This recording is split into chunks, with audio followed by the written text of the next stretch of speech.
जी, आपको मेरा शत शत धन्यवाद। प्रिय शिष्य कच्छ। आज्ञा गुरुदेव।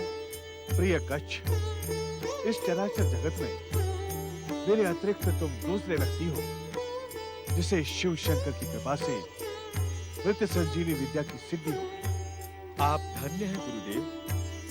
मुझ जैसे अज्ञानी को ये शिव कृपा आपकी कृपा से ही संभव हुई है। अब तुम स्वतंत्र हो जाओ पुत्र। कैसे? मैं बाहर कैसे आ सकता हूँ गुरुदेव? चिंतित न हो वत्स, अब तुम मृत संजीवनी विद्या के साधक हो गए हो। मेरा उदर चीर कर बाहर आ जाओ। नहीं गुरुदेव, नहीं, ये असंभव है। अपने स्वार्थ के लिए मैं अपने गुरु का जीवन संकट में डाल दूं? मुझे ये मार्ग स्वीकार नहीं है। तुम्हें यह स्वीकार करना ही होगा, अन्य कोई मार्ग नहीं है वत्स। नहीं गुरुदेव, नहीं, ये मुझसे नहीं होगा। गुरुदेव, मैं ये जानता हूं कि आपके जीवन को संकट पहुंचाकर मैं उसे पुनः सुरक्षित कर सकता हूं। ये जानकर भी तुम्हारी उद्विग्नता का कारण क्या है? मैं एक क्षण के लिए भी आपको कष्ट नहीं पहुंचा सकता। और यदि ये तुम्हारे गुरु की आज्ञा हो तो? कच्छ, तुम वास्तव में बृहस्पति के पुत्र कहलाने योग्य हो। गुरु के प्रति तुम्हारा समर्पण अविस्मरणीय है। किंतु मैंने भोलेनाथ को वचन दिया है कि कठिन से कठिन परिस्थिति में भी मेरा मार्ग अग्नि के समान ऊर्ध्वगामी होगा। ये तुम्हारी परीक्षा भी है वत्स। बहुत कठिन परीक्षा है ये। तुम इसे गुरु दक्षिणा भी मान सकते हो। गुरु का जीवन संकट में डालने की गुरु दक्षिणा? मेरा सर्वस्व कांप रहा है गुरुदेव। हृदय शिथिल हो रहा है। कच्छ, मूर्खतापूर्ण बात मत करो। साहस करो और बाहर चले आओ। तुम्हें हमारी बात पर विश्वास नहीं? आपकी बात पर विश्वास ना करने का तो प्रश्न ही नहीं उठता गुरुदेव। तो अपने आप पर भी विश्वास करो। हमारा उदर विदीर्ण करके तुम कोई पाप नहीं करो। बाहर आकर मृत्यु संजीवनी के प्रयोग से मुझे जीवित कर देना। ये तुम्हारी गुरु दक्षिणा भी है और हमारी आज्ञा भी। बाहर आओ कच्छ, बाहर आओ, बाहर आओ कच्छ, बाहर आओ। ओम नमः शिवाय।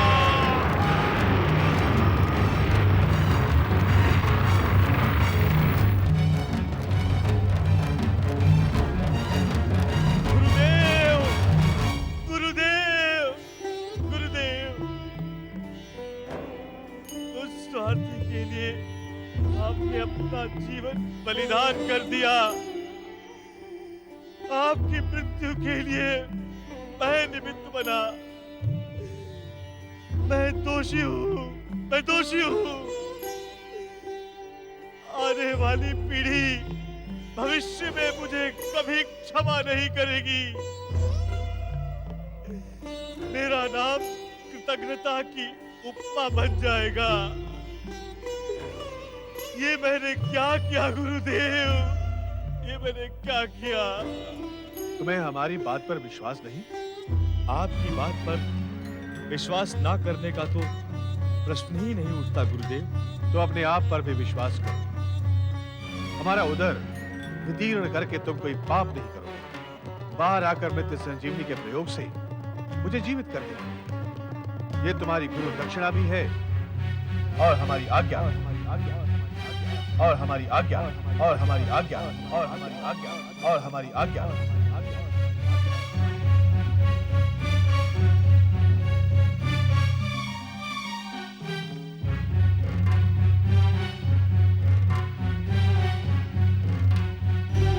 आपकी आज्ञा शिरोधार्य है गुरुदेव। मैं आपको पुनर्जीवित करके अपनी गुरुदक्षिणा अवश्य पूरी करूंगा। हे देवाधिदेव भगवान शिव शंकर, अपने इस भक्त पर कृपा करें। हे भोलेनाथ, मुझे अपने गुरु की आज्ञा एवं अपनी गुरु दक्षिणा देने योग्य शक्ति प्रदान करें। हे महारुद्र, मेरी सहायता करें कि मैं अपने गुरु को पुनर्जीवित कर सकूं। बैठ जाओ कच्छ। देवराज इंद्र, आप यहाँ इस समय? आश्चर्य ना करो कच्छ, मेरे यहाँ प्रकट होने के लिए यही अवसर उचित है। आपकी प्रसन्नता बता रही है कि आप यहाँ किसी योजना को बनाकर ही उपस्थित हुए हैं। तुम मेधावी तो थे ही कच्छ, आप बुद्धिमान भी हो। जान सकता हूँ आपकी योजना क्या है? अवश्य, क्योंकि ये योजना तुम्हें ही संपादित करनी है कच्छ। एक बात ध्यान रखो कच्छ, जीवन में सौभाग्य बार बार द्वार पर नहीं है। मैं कुछ समझा नहीं देवराज। इसमें ना समझने जैसा कुछ भी नहीं है। ये शुक्राचार्य हम देवताओं का चिरशत्रु है। ये सदैव ही हमारे सर्वनाश का आकांक्षी रहा है। आज सौभाग्य से ये यहाँ निष्प्राण पड़ा है। इसके मृत शरीर को यहीं पड़ा रहने दो, जिससे हम देवताओं के मार्ग का सबसे बड़ा कांटा सदा सदा के लिए समाप्त हो जाए।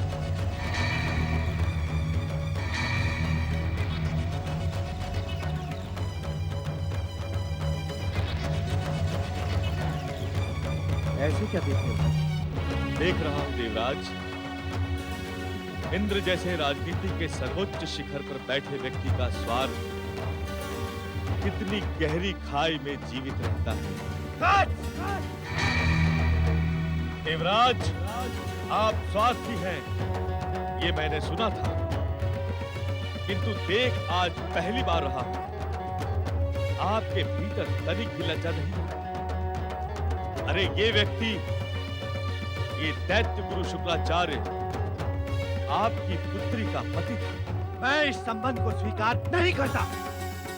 ये भाषा आप नहीं, आपकी घृणित स्वार्थी राजनीति बोलती, क्योंकि स्वार्थ की दृष्टि में निज हित सिद्ध करना सबसे बड़ा कार्य है। सशंकित ना हो बृहस्पति, सशंकित ना हो। ये मेरे निजी हित की पूर्ति नहीं है, अपितु देवताओं की मातृभूमि की सुरक्षा एवं स्वतंत्रता की स्थायी पूर्ति। आपके मुख पर मातृभूमि शब्द अच्छा नहीं लगता। अरे आप क्या जानो मातृभूमि की परिभाषा? क्यों? तो क्या स्वर्ग की पवित्र भूमि तुम्हारी और मेरी मातृभूमि नहीं? देवराज, इस संपूर्ण ब्रह्मांड की हर खंड के अलग अलग माता नहीं है। एक ही माता है, जगत माता पार्वती। एक ही पिता है, देवाधिदेव शिव शंकर। जीव मात्र से प्रेम करो, विश्व बंधुत्व के मूल मंत्रों को समझो, तब तुम्हें इस कुटिल राजनीति की आवश्यकता नहीं पड़ेगी। राज, अभी तक तो तुमसे मेरा निवेदन था, किंतु अब मेरी आज्ञा है कि शुक्राचार्य के मृत शरीर को इसी प्रकार छोड़ दो। मुझे आपकी बुद्धि पर तरस आ रहा है देवराज। क्या आप इतना भी नहीं जानते कि एक शिष्य अपने गुरु के अतिरिक्त किसी की भी आदेश सीमा में बंधा नहीं होता?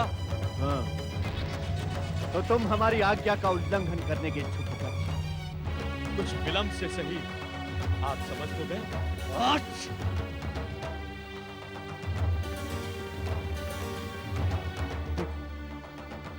देखो प्रियकर, तुम हमारे आदेश से यहाँ स्वर्ग लोक से मृत संजीवनी विद्या प्राप्त करने आए थे। अब तुम्हारा कार्य पूर्ण हुआ। तुम्हारे लिए यहाँ एक क्षण भी ठहरना अनुचित। मेरी बात मानो, चलो मेरे साथ स्वर्गलोक लौट चलो। लौट चलूं और उस भविष्य की चिंता ना करूं जो बृहस्पति पुत्र कच्छ को गुरुद्रोही, गुरु का हत्यारा कहकर संबोधित करेगा? तुम भविष्य की चिंता ना करो। भविष्य वही कहेगा जो वर्तमान कह रहा है। क्या वर्तमान हमारे साथ है? क्या मेरी उपस्थिति इस बात का प्रमाण नहीं है? आप वर्तमान तो दूर, व्यक्ति भी नहीं रहे देवराज। आपकी स्वार्थी राजनीति ने तो बहुत पहले ही आपके व्यक्तित्व की हत्या कर दी। सावधान काज! सावधान! यदि तूने मेरे आदेश की उपेक्षा की तो मैं अपने वज्र पहाड़ से तुझे यही समाप्त कर दूंगा। सावधान आप हो जाइए देवराज। यदि मेरी श्राप दृष्टि आप पर पड़ गई तो आप किस दुर्दशा को प्राप्त होंगे इसकी आप कल्पना भी नहीं कर सकते। भलाई इसी में है कि आप यहाँ से चले जाइए और मुझे अपना कर्तव्य निभाने दें।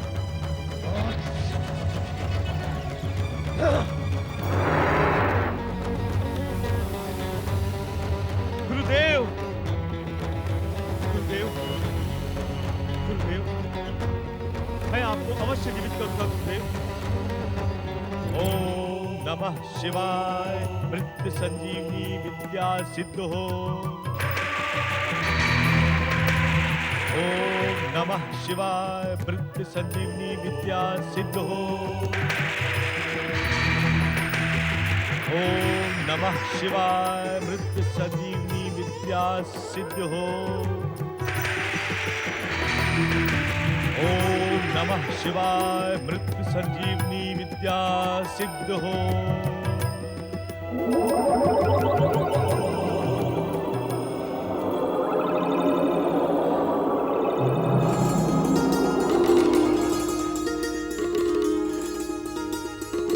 गुरुदेव, गुरुदेव, गुरुदेव,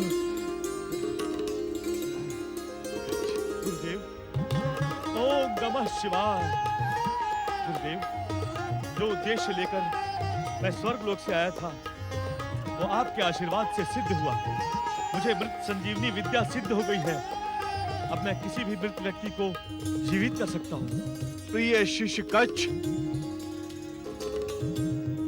वत्स कच्छ, ये सभी शिव इच्छा से संभव हुआ है। इसमें तुम्हारा योगदान भी कुछ कम नहीं है। मेरा योगदान? हाँ वत्स, गुरु अपना ज्ञान उस शिष्य पर उड़ेलने को आतुर हो जाता है जिसमें तुम्हारे जैसी विशेषताएं हैं। वास्तविकता तो ये है कि तुम जैसा शिष्य पाकर मैं धन्य हो गया। आप महान हैं गुरुदेव। चलो आश्रम चलते हैं। जयंती और देवयानी हमें देखने के लिए विकल हो रही है। ओम नमः शिवाय। ओम नमः शिवाय। ओम नमः शिवाय। ओम नमः शिवाय। ओम नमः शिवाय। ओम नमः शिवाय। नमः शिवाय। ओम नमः शिवाय। नमः शिवाय। ओम नमः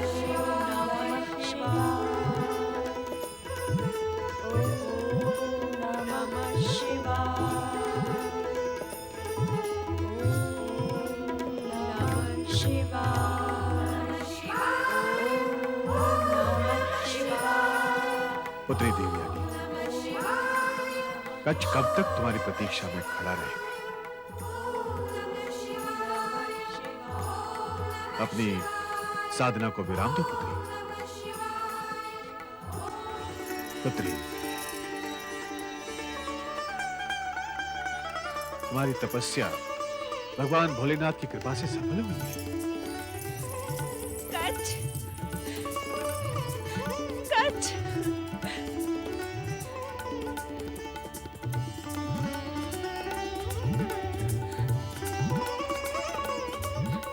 मुझे क्षमा कर दीजिए पिताश्री। अपने प्रिय कच्छ के लिए मैंने आप पे संदेह किया, आप पे दोष लगाए। अपना मन छोटा न करो पुत्री। तुमने कुछ अनुचित नहीं किया, अपितु भविष्य के लिए नया मार्ग प्रशस्त किया है। मैं कुछ समझी नहीं। पुत्री, माता पिता, घर परिवार, सगे संबंधियों से ऊपर उठकर यदि प्रत्येक व्यक्ति तुम्हारे समान दूसरे के जीवन से प्रेम करने लगे तो ये संसार कितना सुंदर हो जाएगा। अपने संबंधों को तिलांजलि देकर तुमने कच्छ के लिए अपने माता पिता पर संदेह करके सर्वथा एक नवीन परंपरा का प्रारंभ किया, जिसमें हर संबंध से ऊंचा है मनुष्य होने का संबंध। अश्रु न बहा पुत्री, यह समय अश्रु बहाने का नहीं है, अपितु प्रिय कच्छ की महान सफलता पर प्रसन्न होने का है। पुत्री, प्रिय कच्छ ने मृत्यु संजीवनी विद्या सिद्ध कर ली है। हम जब निष्प्राण होकर वन में गिर गए तो प्रिय कच्छ ने ही हमें पुनर्जीवन प्रदान किया। भोलेनाथ की तुम पर अपार कृपा है कच्छ। आप लोगों का स्नेह ऋण मैं कभी भी नहीं चुका पाऊंगा। अब मेरा कार्य पूर्ण हुआ। मुझे अपने माता पिता के पास जाने की अनुमति दीजिए। मुझे आशीर्वाद दीजिए गुरुदेव कि मैं देव दानवों के मध्य जन्म जन्मांतर से चली आ रही शत्रुता को समाप्त कर स्थायी मित्रता की कपोलें खिला सकूं। हमारा आशीर्वाद सदा तुम्हारे साथ है वत्स। स्वर्ग से लौटने से पूर्व तुम भगवान शिव के प्रति कृतज्ञता अवश्य ज्ञापित करना। अवश्य गुरुदेव, भोलेनाथ की कृपा के बिना ये कुछ भी संभव नहीं था।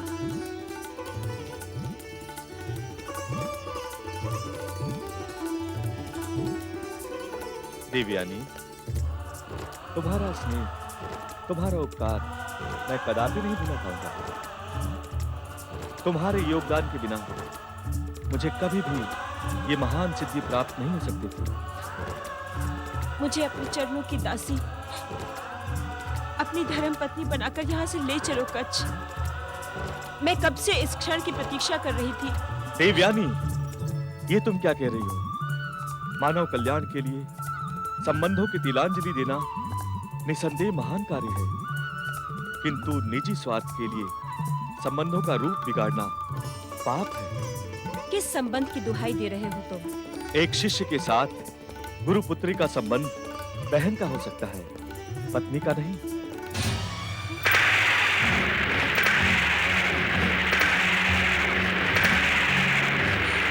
मेरी दृष्टि में तुम मेरी छोटी बहन हो।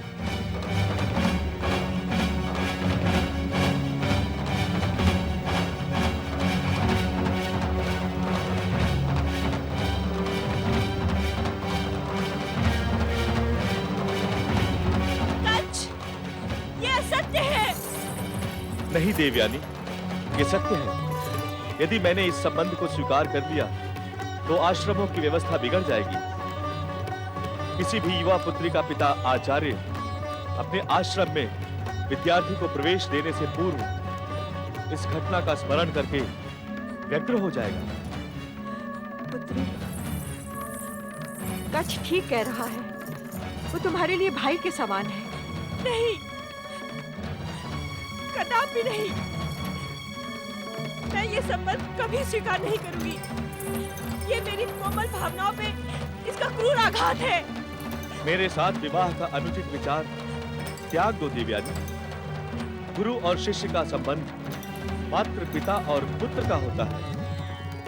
भृगुवंश में जन्म लेने वाली तुम जैसी श्रेष्ठ कन्या के लिए ऐसा सोचना अधर्म के समान है। नहीं, मेरे प्राणों को कष्ट पहुंचाने वाले, मेरे कोमल भावनाओं के हत्यारे, देवगुरु बृहस्पति पुत्र कच्छ, जा, मैं तुझे श्राप देती हूँ। मेरे पिता से प्राप्त मृत संजीवनी विद्या को तो भूल जाएगा। जैसा इस आश्रम में आया था वैसा ही रिक्त लौट जाएगा।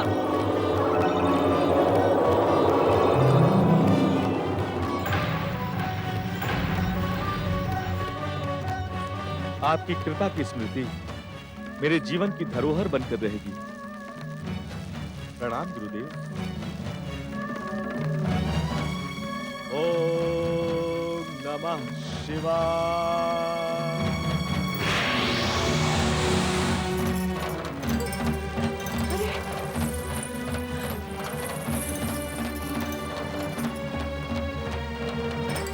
हर हर महादेव, हर हर महादेव, हर हर महादेव, हर हर महादेव। प्रणाम भोलेनाथ। मैं आपकी कृपा का आभारी हूँ भोलेनाथ। तुमने इस संसार के सामने एक महान आदर्श प्रस्तुत किया है। अनेक बार अपने प्राणों को संकट में डालकर भी जो सिद्धि तुमने प्राप्त की उसे अधर्म और अनीति के मूल्य पर सहर्ष त्याग कर तुमने प्रशंसनीय कार्य किया है बृहस्पति पुत्र कच्छ। मैंने कुछ भी नहीं किया है भोलेनाथ, ये सब कुछ आपकी कृपा का परिणाम है। धर्म संस्कृति के इतिहास में बृहस्पति पुत्र कच्छ का नाम सदा अमर रहेगा। निसंदेह तुम्हारा जीवन संसार के लिए उदाहरण बनेगा। तुम्हारा कल्याण। ओम नमः शिवाय।